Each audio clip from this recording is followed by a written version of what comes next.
Hello and welcome to Cinema Savvy. It's myself, George, and tonight I'm joined by Chris and Tayte as we are doing a very, very different video.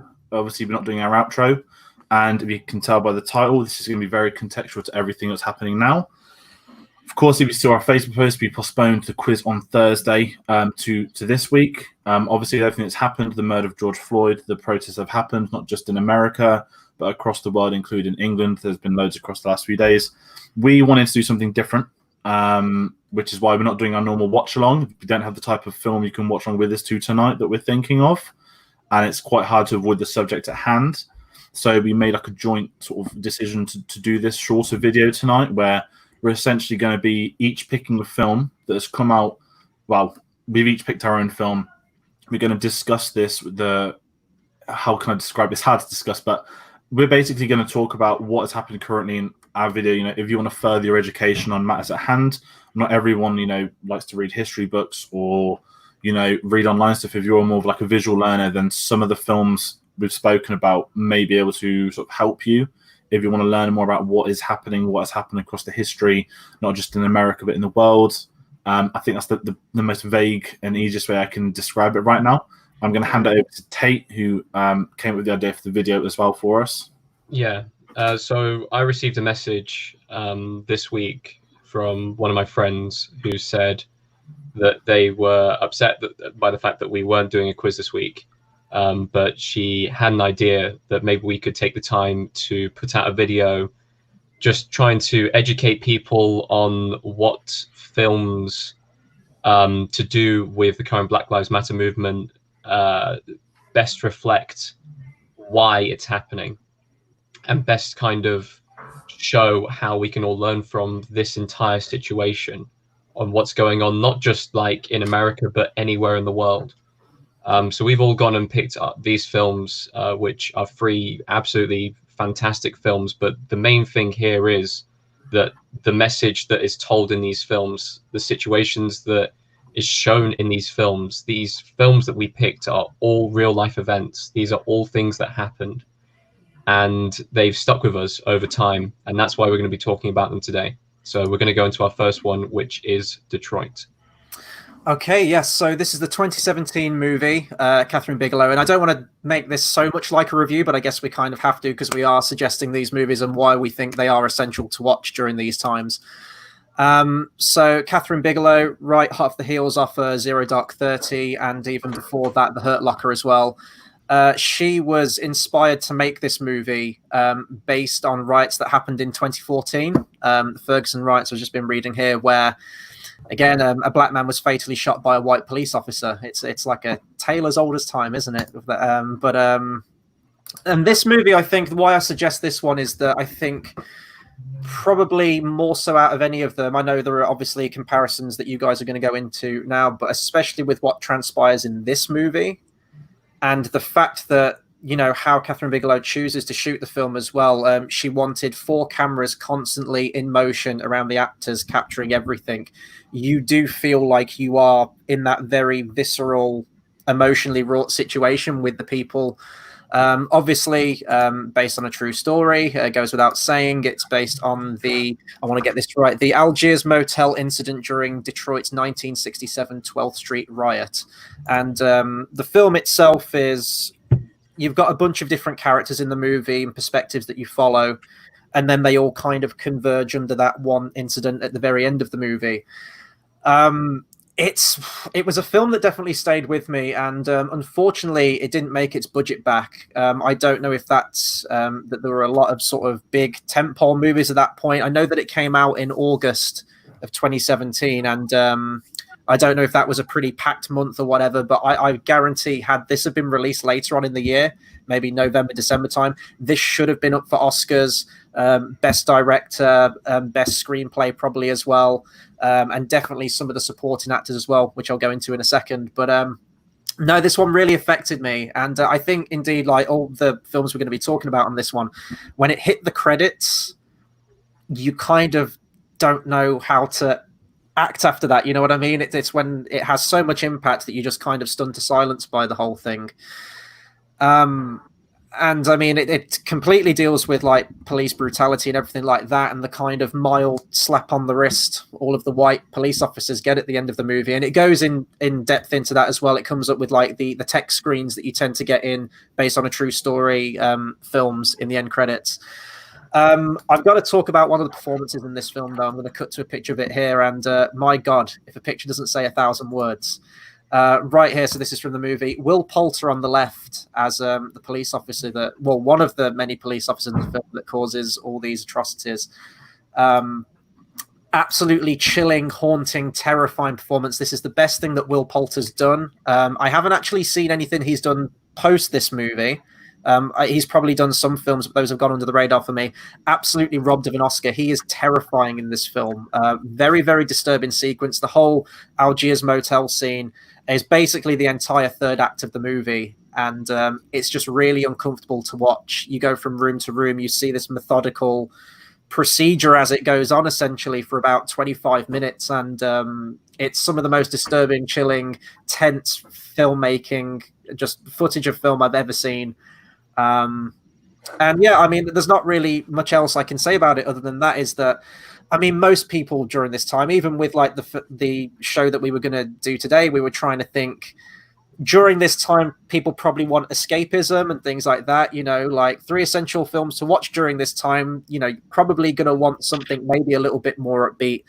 But these are specifically if you want some education, if you don't really know what's going on right now, or you want to kind of see events and similar things that have happened in the past as to what have got people so riled up now and how this has been, you know, slowly building for decades and decades now at this point, hundreds of years.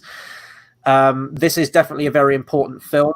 It's one of those films that you probably won't watch loads because it is so emotionally wrought, but it is a very important movie that I think everyone should watch at least once.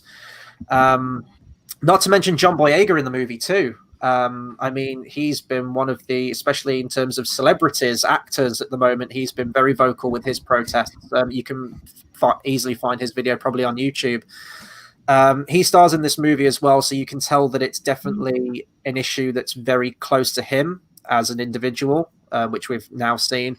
So the fact that he is in this movie, if you are looking for something to give you some education as to what's going on now, there is a link there as well with John Boyega being in the film. Other standout performance, Anthony Mackie in the movie, but indeed the entire cast all across the board is amazing. And the third act, man, the third act is just... So yeah, so that's my first recommendation for today. Detroit, 2017, directed by Catherine Bigelow. Definitely one to watch. An important movie. Yeah, I mean, I'm going to jump in with Detroit because this was one of the first films that came to mind. I think we all put it in our top 5 for that year, and it was criminal. It came out in August. It was to mark the 50th anniversary of the riots, which I absolutely agree with. As you mentioned straight away, if it had come out in December, it would have had its Oscars. It would have. I think Catherine Bigelow is one of the directors that can choose when she releases a film. I think she does have that level of attachment to a project. Zero Dark 30 got tons of Oscars. Hurt Locker got tons of Oscars.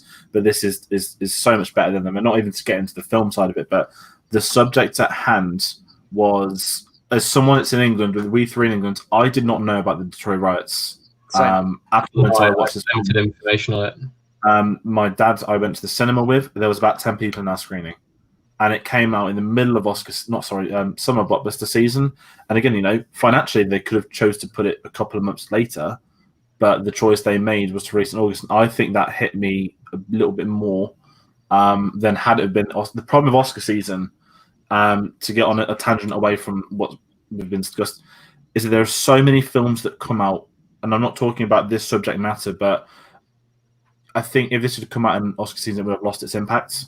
Yeah, because you're trying to get through 5 films, which is going to becomes diluted, doesn't it, in terms of that subject matter? Yeah, and absolutely not that at all. This isn't, I'm going to trick this together to get an Oscar. This wasn't greenlit to get some Oscars. This was, you know, a choice. And bringing up the John Boyega stuff, he's been very vocal. He's kind of put his career on the line the last few days as well. He said that in his Hyde Park video. He's. I mean, I remember the first racist stuff started coming up, even for him, was the first trailer for The Force Awakens when it was him as the Stormtrooper. And you got to think this is a kid that's, I mean, he was what, our age then, like 22, 23.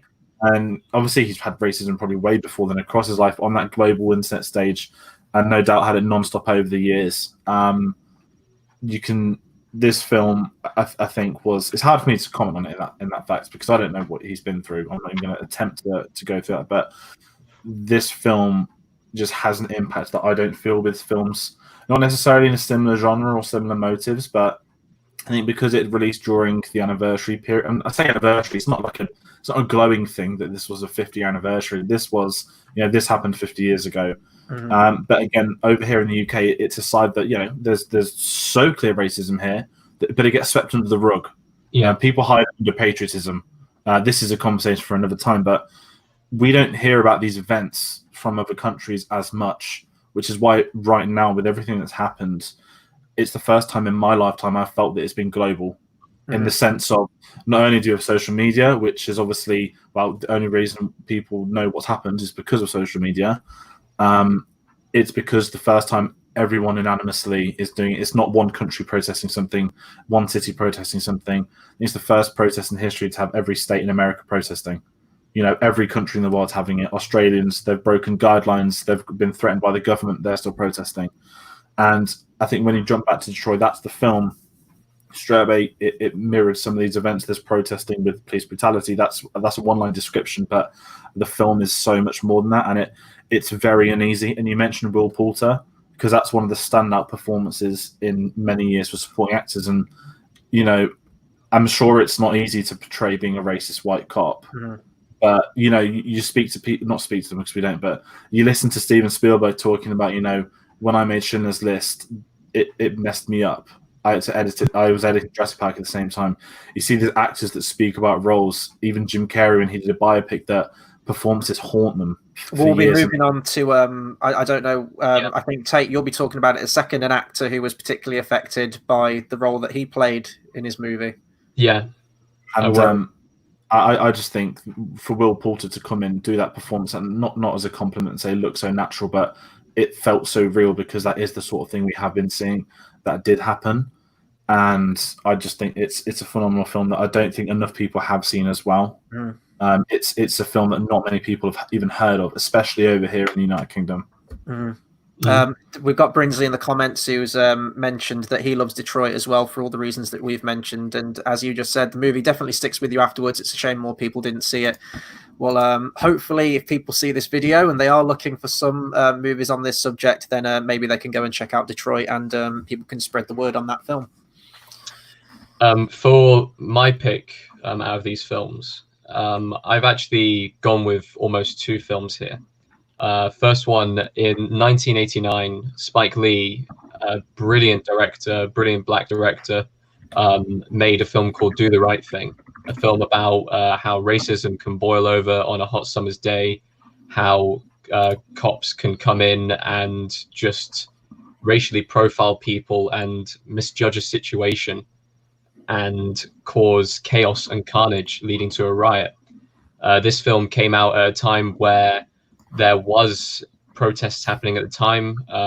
There was many black people in America who were protesting their civil rights and everything like that. It was a fantastic film which needed to be seen at the time. It didn't actually get nominated for Best Picture in that year of the Oscars, which a lot of people call one of the biggest snubs of all time, not just on a filmmaking level, but on a social level. This film needed to be seen and recognized by not just the people in the Academy, but people going to cinemas and going out there.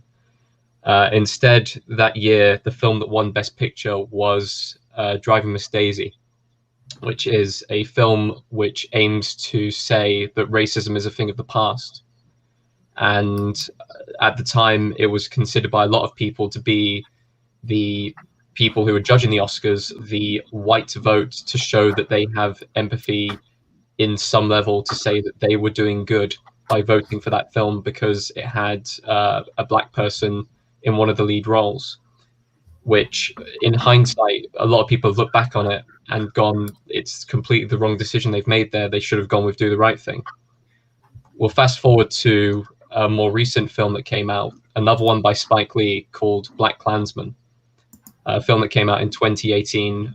We all love this film on this channel. We all have watched this multiple different times and had very different experiences with it.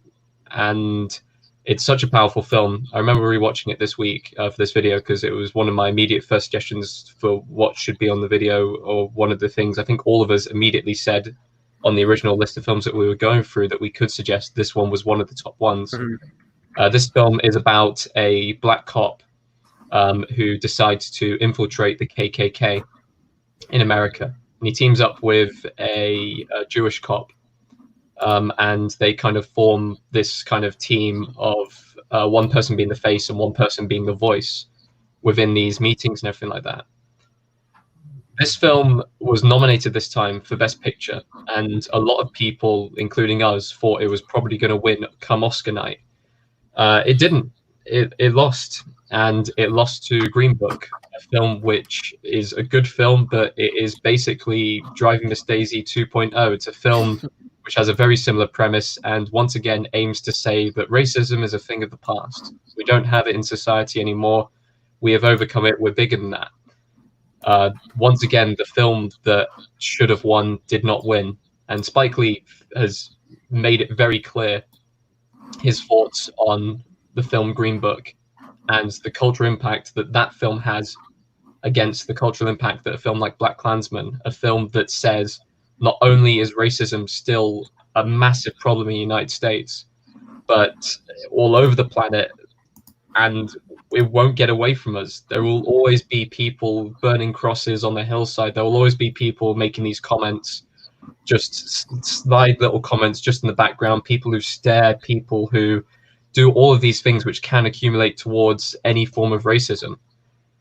And it's a shame that it didn't get that recognition, it didn't get that award. But I mean, honestly, you guys have a lot to say on this film as well, so I'm going to open up to you guys as well. What your thoughts on the film are. I mean, BlacKkKlansman was interesting because I'm not saying it was billed as a comedy, but it wasn't marketed as a. We knew what it was about. We knew there was racism involved, but the way Spike Lee chose to make this film was not the word very appealing, because that's the wrong term, but it was, you can watch this and kind of in the nicest way have a good time. It was acceptable, wasn't it? Yeah, there's a fine line where if they crossed it, it doesn't work, and it's kind of insulting to the real life side of it. But Spike Lee got the balance just right. I think it won Best Adapted Screenplay, which was his first and only Oscar. And even going back to Oscar night, I remember that we all wanted it to win. It wasn't even in the conversation. It was Roma, maybe Green Book. That was the Oscar night that year. It was Roma, maybe Green Book. And, you know, Green Book, I'm not going to sit here and slate it. I did enjoy it. I'm going to slate it to an extent that, you know, it wasn't the best film of that year. It was a likable film. We said it a couple of weeks ago. It's the guy that made Dumb and Dumber. It was a road trip. There's two people. And, you know, Mahershala already incredible in it. But when you get into it, it's not the best. It's not an academic, you know, sort of best film. It's not a study into him. Despite the interview where, you know, silly BBC journalists say to him, what is insulting about Green Book to you? I mean, if you're trying to bait someone for an interview, it's pathetic. It sums up the sort of media. And he just says, you're both British, right? And then he just says, well, ask me if I'd like a cup of tea. And then he just kind of laughs and runs off. And it's funny. It's not done as a malicious or anything. Like, he's having a laugh with them because he knows they're baiting him as well. But BlacKkKlansman is, like I said, it's a crazy premise, but it was real life, and there's just something about it. And, you know, you've got these funny light moments, but there's a real serious racist undertone from, I think from the housewife. Sorry. At the very end of the film, and you see this has been done in a couple of films. We're going to go on to another film in a minute, which does this at the start, I believe, or at least plays out the events.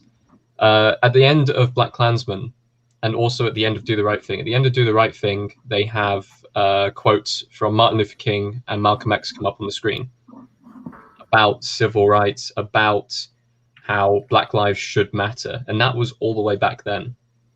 At the end of BlacKkKlansman, they don't have those kind of quotes. Instead, they show that racism is still prevalent. The KKK is still out there in modern day society. They show the car. I believe it was in 2017. Charlottesville. Charlottesville, where the cars went through the crowds of people who were peacefully protesting Black Lives Matter, and that was only 3 years ago. And the same is happening again. And here we are now. Yeah. With Charlottesville, the most insane thing about it, and I've got all the time in the world for them putting them because it was so last minute, and it didn't come. I'm not saying it's tacky, but some people would be like, it's tacky to chuck on something that happened last year when you were filming. But that whole real life incident was, there was an alt-right pro-Nazi rally. So Peaceful decided to peacefully protest a couple of streets away, and one of them gets in the car and mows down loads of them. And it shows the footage, shows Trump, shows the is it Dave? I forget his surname. Yeah. David Duke. Shows him in real life, modern day today, not Topher Grace, the real life guy endorsing Trump. And also, you got to think this is the film comes out 2 years into Trump's tenure, and they're showing footage of him, and it's there, and they even make jokes in the film like, do you think someone that bad could ever lead the country? Spike Lee didn't do that for no reason. He said that for obvious reasons, but in the film they have lines which are people just shouting out white power and stuff like that. The words "Make America Great Again" is said in the film. I mean, they have the speech of him coming up and saying there were good people on both sides, and he's talking about people who are peacefully protesting, and the other people were Nazis. Mm-hmm. It does show that in the film, though, doesn't it? I remember that scene where there's the people chanting Black Power and then the white power, and it's this divide that's been created.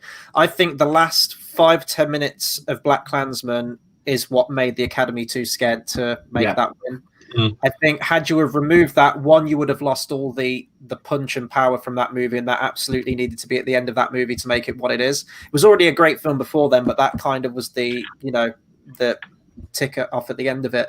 But that was what made them go for the very safer option of Green Book. And I enjoyed Green Book as a film. I think it's fine.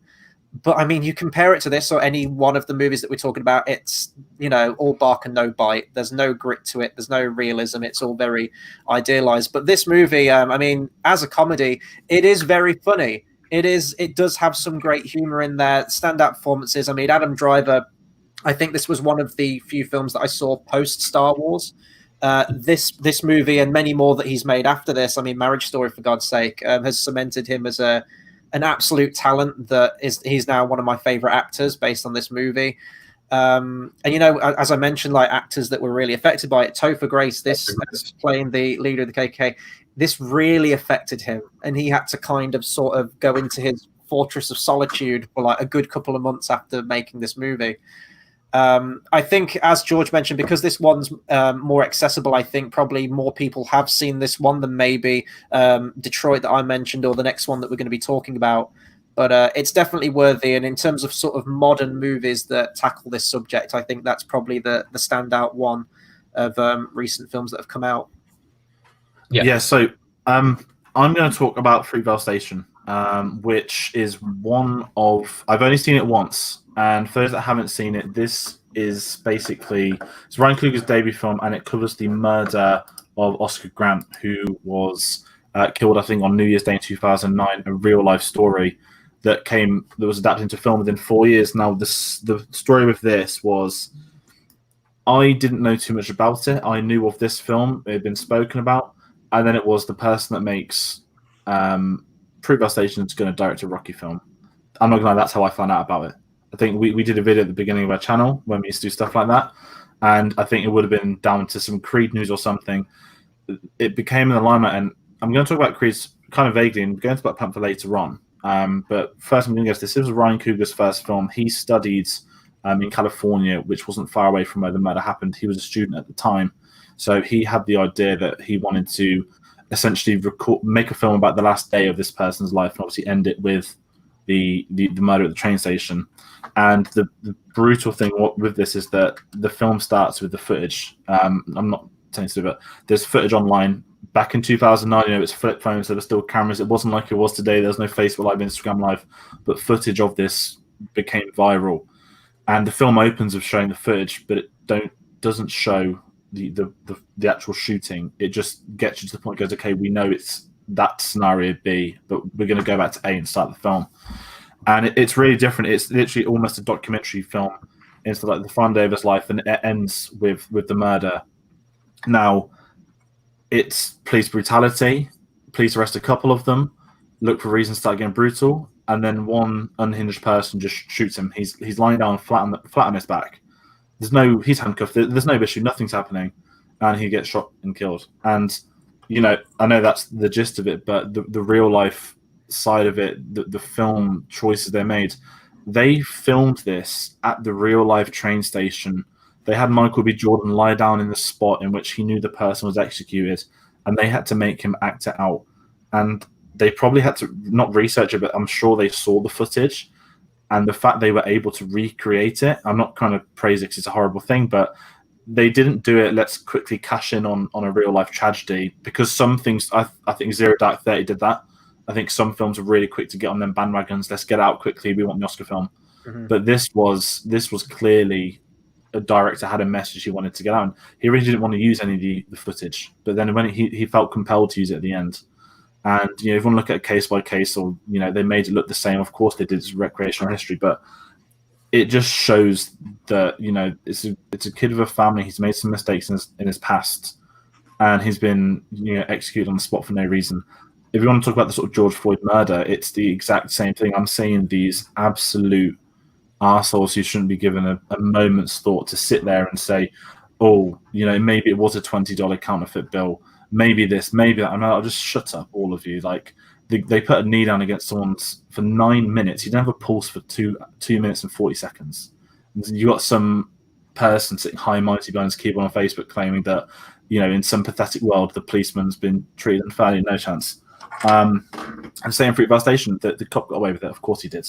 But with this, this was Ryan Coogler's debut film, and Michael B. Jordan wasn't a household name at this point. Obviously, he'd been on The Wire, but that was sort of 10 years before. And, if you want to chuck him to the limelight, when he pitched Creed to Stallone before Fruitvale Station was even filmed. He somehow got the meeting, said to, Chris, you'll probably know this more than I do, but Stallone was done with Rocky. You had Rocky Balboa. It was the final one. It was billed as the final one. And, in his shoes, some kid comes up to him and says, I want to make a Rocky film, but you're the supporting character. It's going to be about Apollo Creed's son to be a boxer. Stallone shut it down on the spot. And I'm sure he shut down many Rocky films that were pitched to him across that probably 7-year period. Sylvester Stallone watched this film and then Ryan Coogler said, I want you to make Creed. He saw this film and, I know this is a kind of different conversation, but he gave someone a chance to necessarily not give the keys away to his sort of character, not necessarily his life as such, but he was willing to give someone a chance. And if you want to talk about sort of like modern day like filmmaking, we know that black directors aren't given chances in Hollywood. Now, I read into the Fruitvale Station stuff. One of the producers on this film, oh my god, I apologize, I almost forgotten his name. I almost said his Star Wars name then. Forrest Whitaker, sorry, not Saw Gerrera. He liked the idea that Ryan Coogler pitched, and he helped him get the funding to get this film sorted. He was a producer. He helped with that. He had charities involved, and it goes to show that some people can get the most ridiculous things greenlit on the spot for no reason, and there's not even a guarantee of them making it. But they're the friends of X, Y, and Z, and they can get this film done. Whereas this was someone that had to graft for his opportunity, and he took it. And if we want to talk about the legacy that comes after this film, he obviously does Creed, which no one assumed would have been a good film. Another Rocky film, and it was phenomenal. It was nominated for Oscars.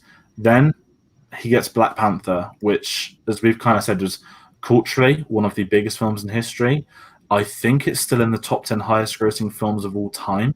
Obviously nominated for Best Film at the Oscars. Incredible performances, won 4 Oscars. I think the sort of soundtrack, costume. This is, and I'm not going to get into the but a white person couldn't have directed that film because there's so much cultural significance. And that, I know it's a different conversation, Black Panther, but because that film is about the culture with Marvel added in. Yes, it's a Marvel superhero film, but you can look at it as a cultural film with superheroes. And he's now in this position where he had the world at his hands. He can direct any film he wanted to do. And that's because he's had these 3 films, but Fruitvale Station's instrumental to it. And, we want to talk about accolades. We mentioned it with both of yours. This film was premiered at Sundance. There was no Oscars. There was no nothing like that. I can't even remember it getting a cinematic release in the UK. it's a film that not many people had seen, and not many people had heard. I've seen people on social media this week saying, you know, I didn't realize this was about real life. And I'm not going to sit here and say that because, you know, we're kind of doing this because we are educating people, not to sort of rub in, but we're recommending films. We could have recommended anything, but there's reasons why we picked our three. And this is one where, you know, the incident took place in 2009. That's just over 10 years ago. And it mirrors exactly what happened last week. And it's about kind of not getting the story out there, but it's, you know, for people that aren't aware of stuff like this happening. And we've all said it many times tonight. This is a build-up of many things, and to try and avoid the bureaucratic landscape of it. You know, Black Klansman's in the 70s, Detroit is the 60s. This 2009, it's not been around for 50 years. It's been around for 400 years, and you know, civil rights movements and everything like that, they get shut down. The reason it's boiled up to what it has now is because the person in charge of a country shouldn't be in charge of a country, and that's the only polite thing I can describe that as. But 3 years of that, and the fact that he couldn't even condemn 4 people involved in a murder, he just had to get on a high horse, start looting, start shooting. Different conversation. Looters aren't protesters. It's 2 different entities. But the fact that it escalates and escalates and it reaches a boiling point, and that's exactly what has transpired over the last 10 days. That's why it's worldwide. There's been a boiling point that's been hit for many, many different things that have totaled into what it is now. I know that's not Fruitvale Station, but it mirrors what has sort of led to this over the last 2 weeks. And even going a month back to the Breonna Taylor stuff, there's so much more. But I don't know if you want to talk about Fruitvale Station for a minute. Yeah, I mean, it's a movie I have only seen once, because I know that it was one of actually the earliest reviews that we did on the channel when we used to do that show that we did. And I'd seen Creed first, I believe. I think I'd seen that first and then went back to see what Ryan Coogler had done with Fruitvale Station. And I loved the movie, thought it was an absolutely tremendous performance in it. It is one of those films, again, like many of the ones that we've said. Maybe Black Klansman, you can probably get multiple viewings on that one more so than perhaps Detroit, but it is one that is very impactful. You do have to be in the right mindset to watch it because it does take you to those kind of places with it dealing with the subject matter that it, of course, is. I'm much more of a film guy. I'd say I don't know if you want to talk about Fruitvale Station, but I know that there's maybe if people favor a documentary. I think you guys have both seen this documentary, or at least I think you have. If you want to talk about it afterwards, but yeah, Fruitvale Station, absolutely. I think Brinsley in the comments has mentioned that he's watched it. Yeah. Well, for me with Fruitvale Station, I think the big thing was that they could have easily made it about the murder and then the trial afterwards and how he managed to get off. They could have done that, but instead they went for a day in the life of like Oscar, and that means that the focus of the entire film is on the victim. It's on the person who was murdered. You get to see that they were living their life, that they were completely innocent of the situation. And it's just tragic that these events keep on repeating themselves. It really is. And the documentary, that if you wanted a documentary to watch, it's the most watched thing on Netflix, I think, over the last like 2 or 3 weeks. The documentary is called 13th. I'm pretty sure it won the Oscar, or it was at least nominated. I need to check up on that. It was nominated for Best Documentary, didn't actually win, which is also an absolute crying shame as well. But it looks into the American prison system in the US and how there is like, there's this 13th Amendment. I don't know the exact wording of it, but it basically states that there is modern slavery in prisons. And it's how that there is this racial kind of tension and inequality in prisons, which it's incarcerating Black people in modern day situations. It's basically modern day slavery brought forward. And if there's a pick that you guys would want, if you want to watch a documentary, I would absolutely suggest that, because it is probably one of the only documentaries that has ever made me cry, just openly cry, just it's something that is very difficult to describe. It's something that you need to experience in itself.